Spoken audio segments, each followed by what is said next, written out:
Right now, as you watch this, someone is studying you. Not your government, not a stranger outside your window. Something far more sophisticated than that. Something that has been watching you long enough to know what you'll do before you do it. It knows when you're bored. It knows when you're sad.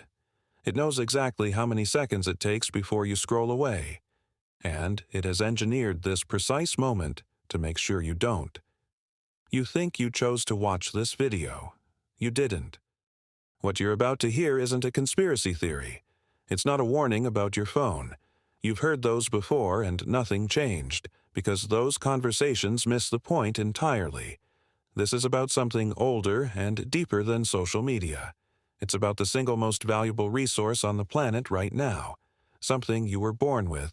Something you've been slowly losing since childhood, and something that trillion-dollar industries have been built entirely around extracting from you. Your attention. In the next 10 minutes, we're going to trace exactly how this war started, who's fighting it, what weapons they're using, and why the most disturbing part isn't that it's happening. It's that some part of you already knew, and kept scrolling anyway. Attention is not a passive thing. It is not simply what you look at. Attention is the mechanism through which you experience being alive. William James, one of the founders of modern psychology, wrote in 1890 that the ability to bring back wandering attention again and again is the very root of judgment, character, and will. He wrote that over 100 years before the smartphone existed, and the civilization that followed completely ignored him. Here is what nobody tells you about attention. It is finite. You have a fixed amount of it per day. Every time it is captured by a notification, a headline, an auto-playing video, it is spent. Unlike money, you cannot earn it back. When it's gone, it's gone. And there are entire floors of engineers and behavioral psychologists whose sole purpose is to make sure yours runs out before you've spent it on anything that matters to you. This didn't start with Facebook or TikTok. It started with something much older and far more honest about what it was doing. The slot machine.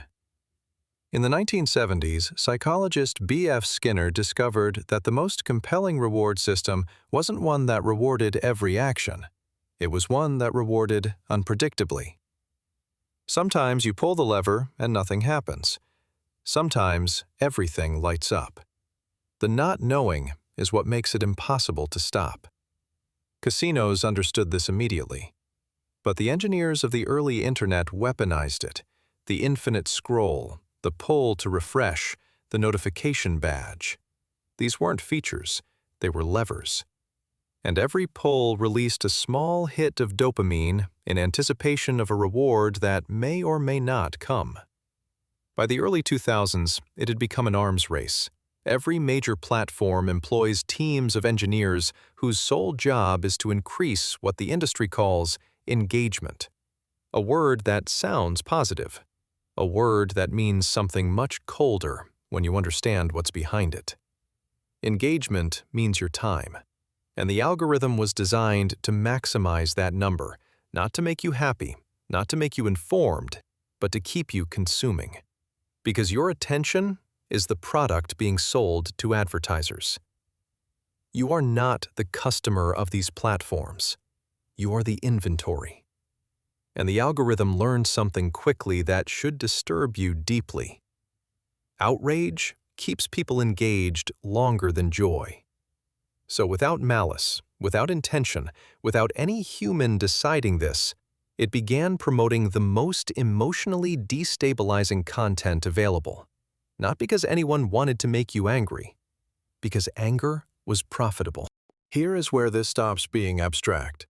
The average person now switches between tasks or screens every 47 seconds. That is not a social media statistic. That is a measurement of human cognitive function, and it has collapsed over the last 2 decades. Attention span isn't just about how long you can watch something. It's about how deeply you can think. Whether you can sit with a difficult problem long enough to solve it. Whether you can tolerate silence without immediately filling it.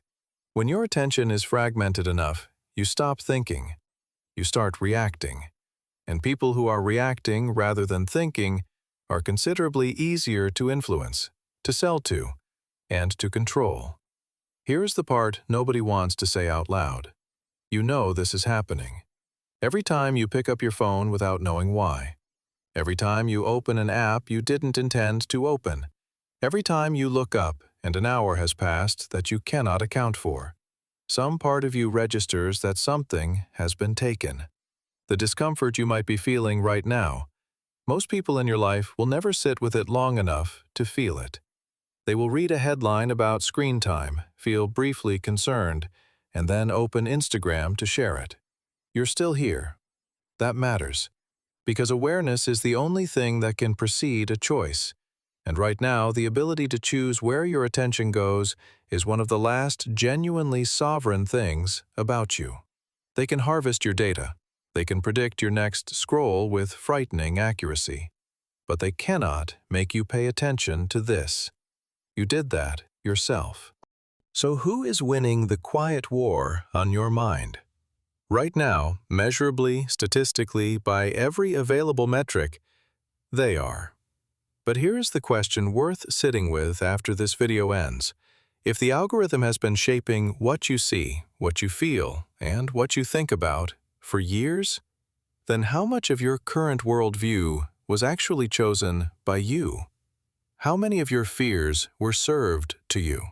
How many of your opinions were optimized into existence by a system that doesn't know your name, but knows your triggers better than your closest friend?